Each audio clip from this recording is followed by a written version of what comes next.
Olá pessoal, tudo bem com vocês? Professor Emerson para trabalhar língua portuguesa com vocês da primeira série.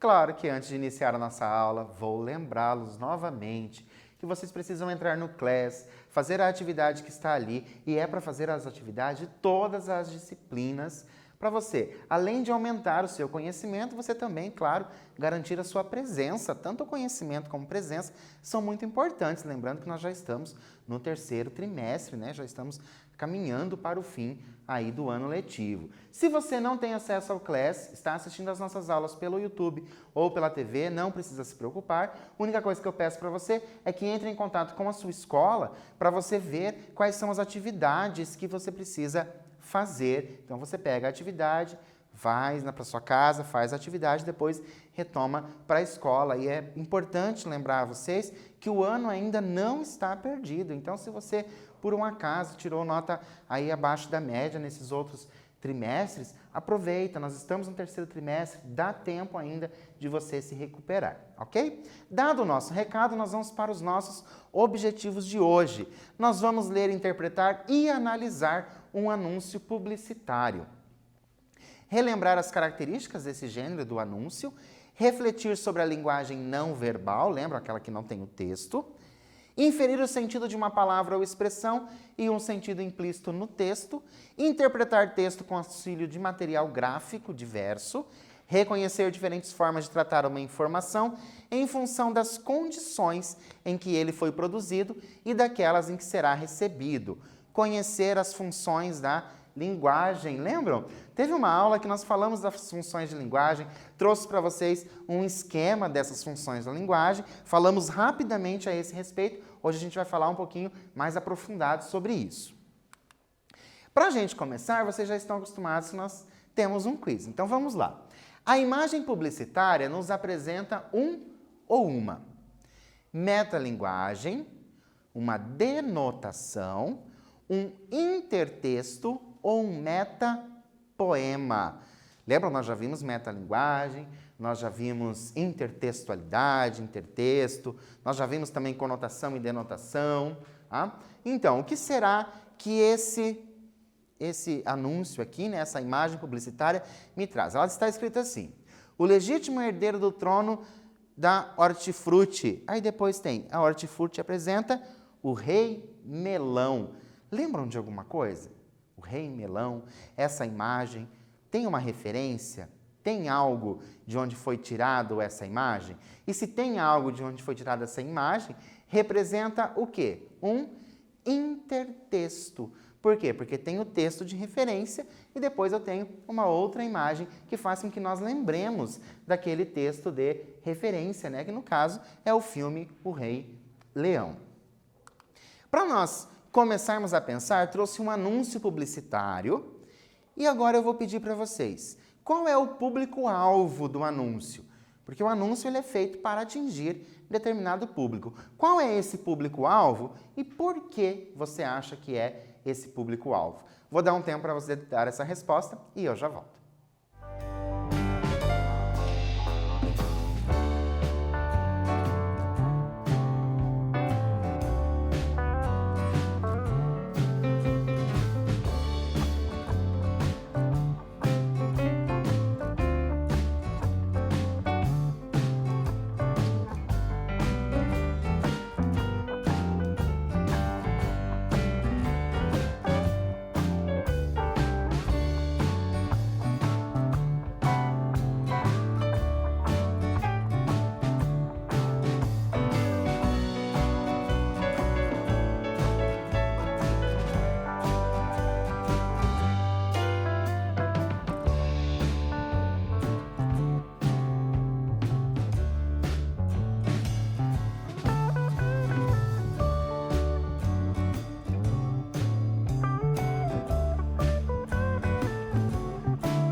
Então, deu tempo de você analisar essa imagem, viu ali o texto não verbal com o texto verbal, conseguiram perceber qual é o público-alvo?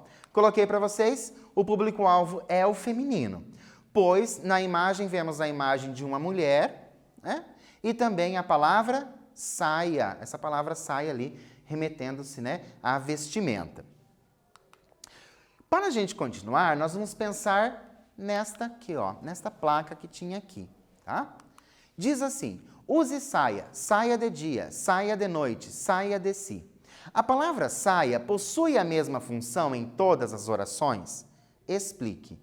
Então, agora você vai pensar só na palavra saia, né? Ela aparece várias vezes. Ela possui a mesma função?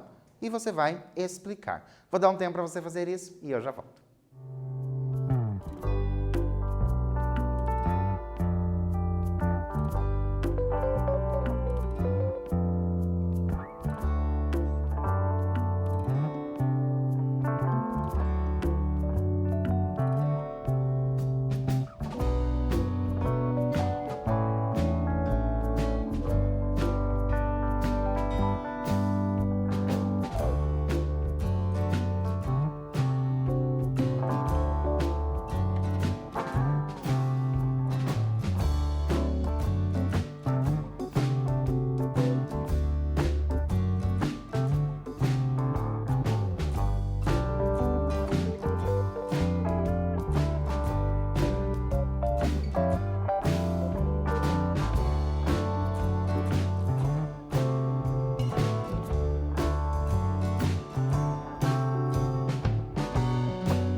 Então, conseguiram analisar aí todas essas orações? Então, ó, use saia.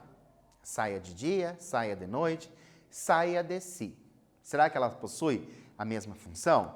Trouxe para vocês que não possui a mesma função.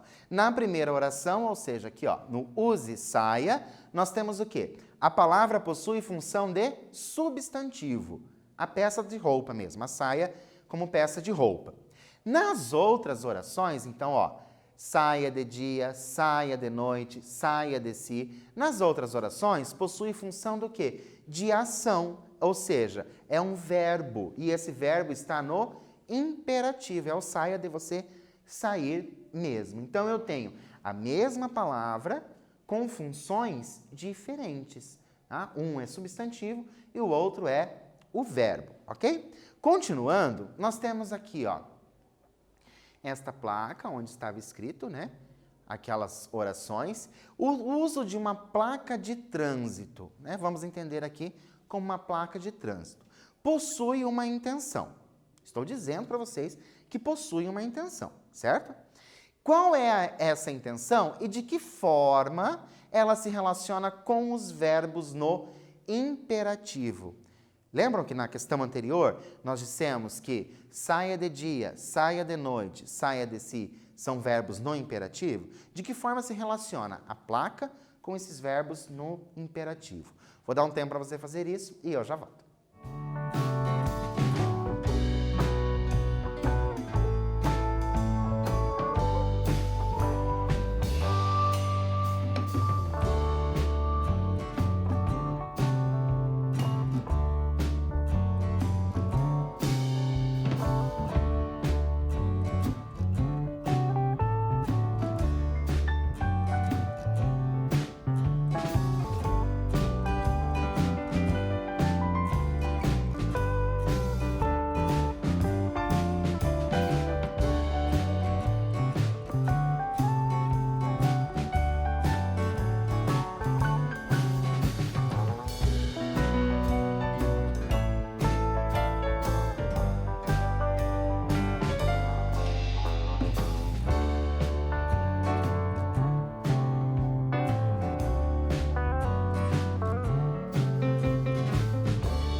Então, deu tempo para você analisar aí, pensar na função dessa placa, o que será que ela quer transmitir? Lembra? É sempre interessante assim. Se nós vamos fazer a análise de um anúncio publicitário, uma capa de revista, ou qualquer outra coisa que tenha texto, né? O texto verbal, então essa linguagem verbal, e o não verbal, que são essas imagens, é interessante que a gente perceba tudo. Por quê? Porque quem faz possui uma intenção. Trouxe para vocês a seguinte coisa. A placa de trânsito é uma placa de advertência, né? Se você lembrar aí no trânsito, quando você anda pelo trânsito, você vê que a placa, essa placa amarelada, ela é a placa de advertência. Um alerta, né, indica um alerta para o condutor do veículo. Então, o condutor do veículo, o motorista, ele já vai saber que ali é um alerta de alguma coisa, ou vai ter uma curva. Então, tem que pensar sobre isso. No caso, ela serve como uma advertência sobre a vida social do interlocutor. E o verbo no imperativo indica um conselho. Lembra quando nós trabalhamos a questão do verbo? E nós falamos que o verbo imperativo dava essa ideia de conselho? Então, aqui neste caso, como que funcionou esta placa de trânsito? Como uma advertência. Uma advertência para quem? Para o interlocutor, para você que está lendo ali. E ela, em vez, no caso de dizer, por exemplo, que tem uma curva na frente, está dando o quê? Conselhos. Então, é para você aí, fica bem pensando a respeito que você precisa sair de casa, sair de noite, certo? Então, é essa ideia que essa placa de advertência traz para aquele interlocutor. Continuando, de acordo com o anunciante, quem é o anunciante? É a Batavo, tá? Trouxe aqui para vocês, só para vocês lembrarem, ó, é a Batavo.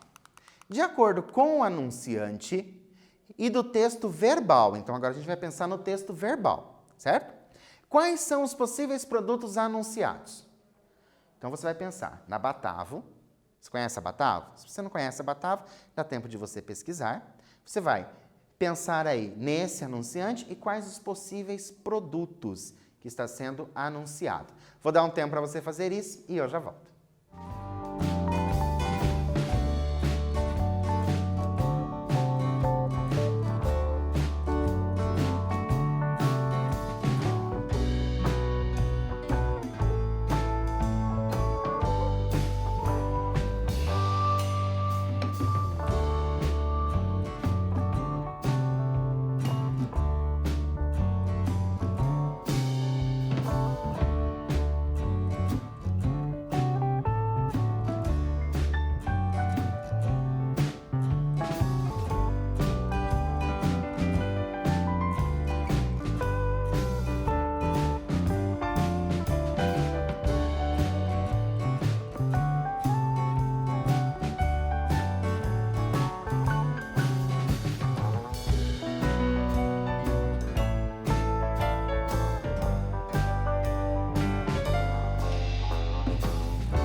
Então, deu tempo de vocês responderem aí a questão, analisarem. Então, ó, nós temos um anunciante que é a Batavo e esse texto verbal. Use saia, saia de dia, saia de noite, saia de si.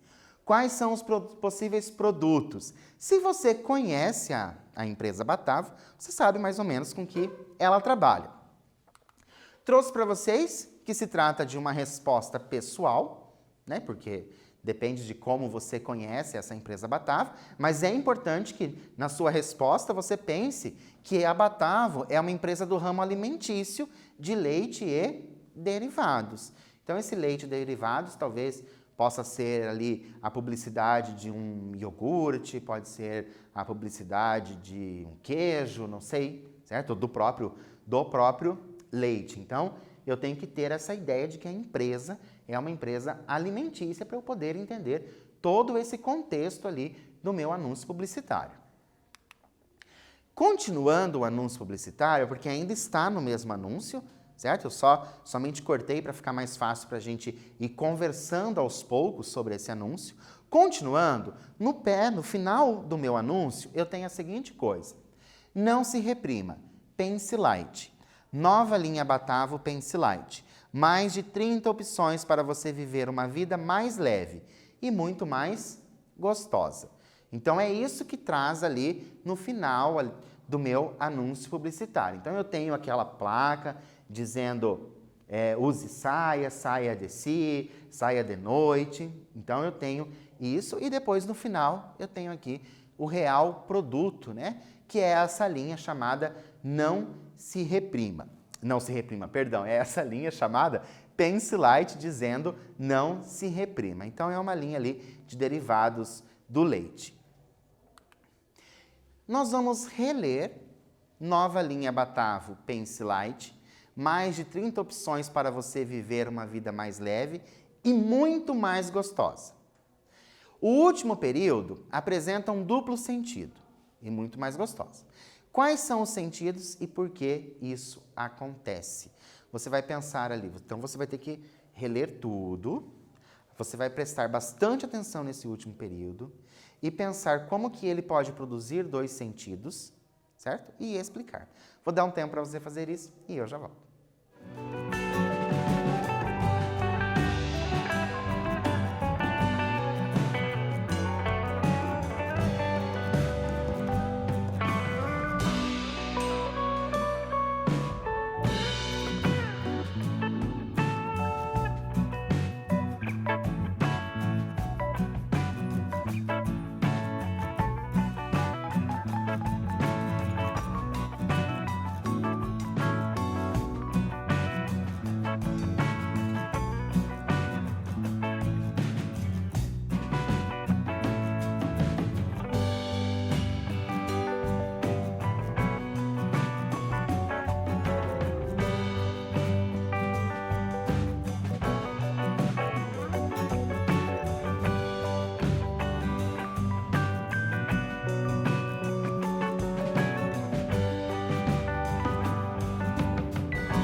Então, conseguiram pensar aí nesse duplo sentido passado ali por essa frase? Trouxe para vocês a seguinte coisa.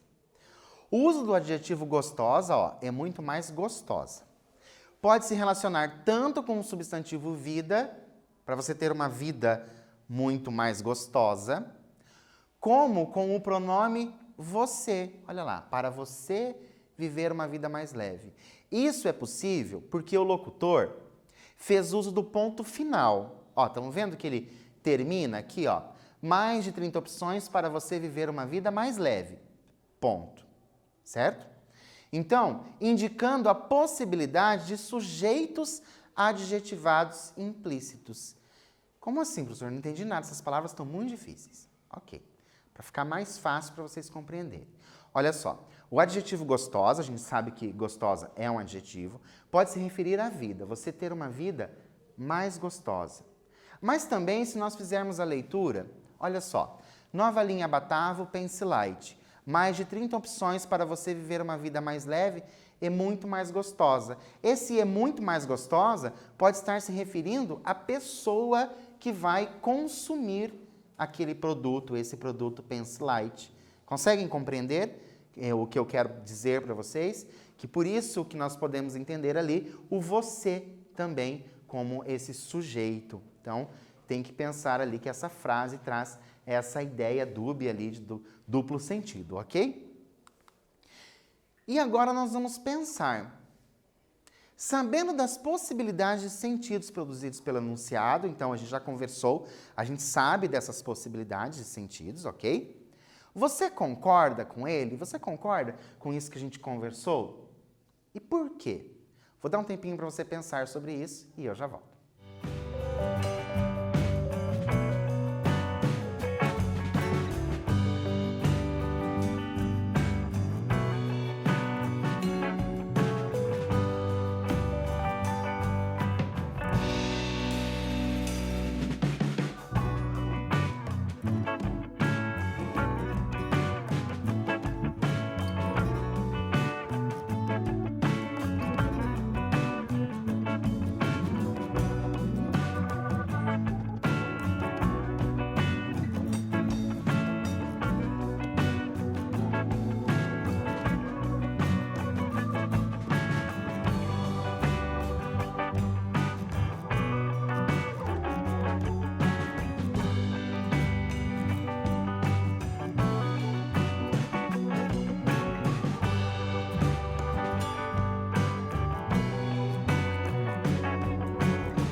Então, conseguiram pensar, analisar esses sentidos produzidos? Quais sentidos, professor? Da resposta anterior, lembram? Ó, o uso do adjetivo gostosa pode se referir tanto com a vida, como também pode dar uma ideia de se referir com aquela pessoa que vai consumir o produto. A pessoa vai ficar mais gostosa, ok? E agora, será que você concorda com isso? Será que você não concorda? O que eu trouxe para vocês? Olha só. Trata-se de uma resposta pessoal, obviamente, né? Se você concorda ou se você não concorda. O importante quando a gente traz essas reflexões para vocês é sempre saber argumentar. Não basta você concordar ou não concordar com alguma coisa. Isso não é o suficiente, certo? Você precisa argumentar do porquê sim ou do porquê não. E eu trouxe para vocês a seguinte coisa. Para alguns interlocutores, o sentido produzido pode trazer uma ideia de que ser gostosa diz respeito a uma idealização de imagem. Então, se eu pensar quando isso foi feito, esse anúncio publicitário, for um pouco mais a fundo, claro que o anúncio ele é antigo, tá? Se eu for um pouco mais a fundo e pensar que se trata do quê? Se trata ali de alimentos light. E o light seria para a pessoa emagrecer ou manter a forma. Então, esse e mais gostosa pode dar essa ideia de que, né, a pessoa teria ali uma imagem pré-estabelecida do que seria essa pessoa, né? Por isso que eu coloquei para vocês uma idealização de imagem. Então, pode sim trazer esse sentido, ok? Mas, como a resposta é pessoal, digo para vocês, o importante é você saber argumentar do porquê você concorda, por que você não concorda. Converse com alguém aí da sua casa, veja se eles concordam, se eles não concordam. Tentem ver ali qual é a crítica que eles podem colocar em cima disso. É sempre gostoso a gente debater esses assuntos, ok? Como prometido, nós vamos voltar a falar de funções da linguagem. Nós mostramos para vocês em aulas anteriores um esquema dessas funções da linguagem, falamos rapidinho sobre elas, somente nomeamos essas funções da linguagem, mas agora sim, a gente vai conseguir compreender um pouco mais. Por quê? Porque nós trabalhamos diversos textos. Nós falamos de função de linguagem lá em uma reportagem, quando nós estávamos fazendo a leitura do final de uma reportagem. Depois nós falamos também de função de linguagem quando nós lemos um conto. Olha só como são coisas diferentes. E agora nós voltamos a falar de funções de linguagem quando nós estamos falando de anúncio publicitário. Então a gente vai entender como que funciona essa questão da função da linguagem. Então, ó, eu tenho a função referencial. O que é a função referencial? É a que mais se aproxima da denotação. O que é a denotação? O sentido real das palavras. Lembram quando vocês aprenderam denotação e conotação? Ok? Então, o referencial é aquele que vai se aproximar, tá? Ali da denotação. Então, se a gente for pensar lá naquela reportagem de aulas anteriores, será que a reportagem se aproximava ali do sentido real dessas palavras, da denotação? Claro que sim, por quê? Porque a função referencial é uma ali característica, certo? Do gênero reportagem. Depois, nós temos a função emotiva. É centrada no locutor, né? Naquela pessoa que fala, que expressa por meio da linguagem verbal ou não suas emoções. É marcada por interjeições, tom de voz, adjetivação, pontuação. Para ficar isso bem fácil para vocês entenderem, então essa função emotiva, a gente consegue perceber, por exemplo, se a pessoa está brava com a gente só pelo tom de voz, né? Você percebe ali se a pessoa está mais carinhosa somente pelo tom de voz. Então, essa função emotiva, por isso que ela está centrada ali no locutor. Ela aparece também em poemas, ela vai aparecer nos contos. Lembra que a gente teve no conto bastante adjetivo para falar da princesa? Então, por isso ali, a função emotiva. Tem uma função conativa. Olha, muito cuidado para vocês não confundirem. É conativa, não é conotativa. São coisas diferentes, tá? Só para vocês entenderem. Conotativa é diferente de denotação, certo? Então, ó, denotação no sentido real. Lembra em uma aula que eu falei para vocês assim, para vocês não esquecerem, de dicionário, tá? Então, denotação, certo? É o sentido real. Conotação são outros sentidos que a gente dá para a palavra. Só que agora nós estamos falando de função conativa. Então, só para vocês não confundirem, conativa é uma outra coisa, certo? E é a linguagem como orientação. Então, por exemplo, viva, né? Saia de casa, saia à noite. Olha como está orientando. Então, é uma linguagem ali dos anúncios. Conseguem entender essa ideia de orientação, orientando alguma coisa? Então, função conativa.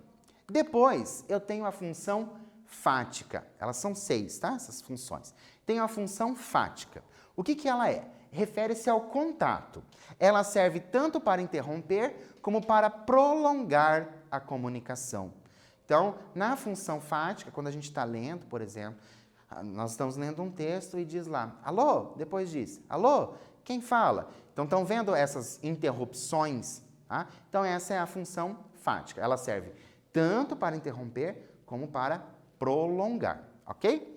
Tenho também a função poética que, claro, vai fazer o quê? Referência à poesia, tá? Ou o uso de figuras de linguagem é marcante. Mas eu gosto sempre de lembrar, a função poética, ela não é exclusiva de poemas, certo? Por isso que eu não coloquei para vocês aqui poemas, eu coloquei poesia. Porque lembra quando nós conversamos sobre poesia, que a gente poderia ver poesia numa música, nós poderíamos ver poesia numa pintura, nós poderíamos ver poesia num conto, tá? Então, a função poética faz referência à poesia. E também tem ali o uso de figuras de linguagem. Lembram do conto que nós trabalhamos, que trouxe ali as figuras de linguagem? Não sei se vocês vão lembrar bem, mas dizia lá, a lágrima inchou. Como que essa lágrima incha. E temos a função metalinguística, que refere-se ao próprio código. Na aula anterior a gente falou sobre metalinguagem. Lembra o código falando do código? Para a gente terminar, nós vamos analisar aqui. Nós temos um aviso. Não remova este aviso. Temos duas linguagens, neste caso, que são letra A, fática e poética, letra B, metalinguística e conativa, letra C, referencial e emotiva, ou letra D, conativa e fática. E agora, será que você consegue lembrar? Olha só, metalinguística, por quê? Porque é um aviso falando do próprio aviso. E conativa, que tem ali a ideia de orientar, para você não fazer aquilo. Só para a gente revisar, o anúncio publicitário faz uso de linguagem verbal e não verbal. A linguagem possui diferentes funções, referencial, fática, emotiva, conativa, metalinguística e poética. O mesmo anúncio publicitário pode ser interpretado por diferentes caminhos, né? Depende muito ali do interlocutor. Deixo para vocês falar sobre consumismo, um filme brasileiro chamado 199, um supermercado que vende palavras, e um filme um pouco mais antigo chamado Os Delírios de Consumo de Black Bloom. Por hoje eu fico por aqui, espero vocês na próxima aula e até lá!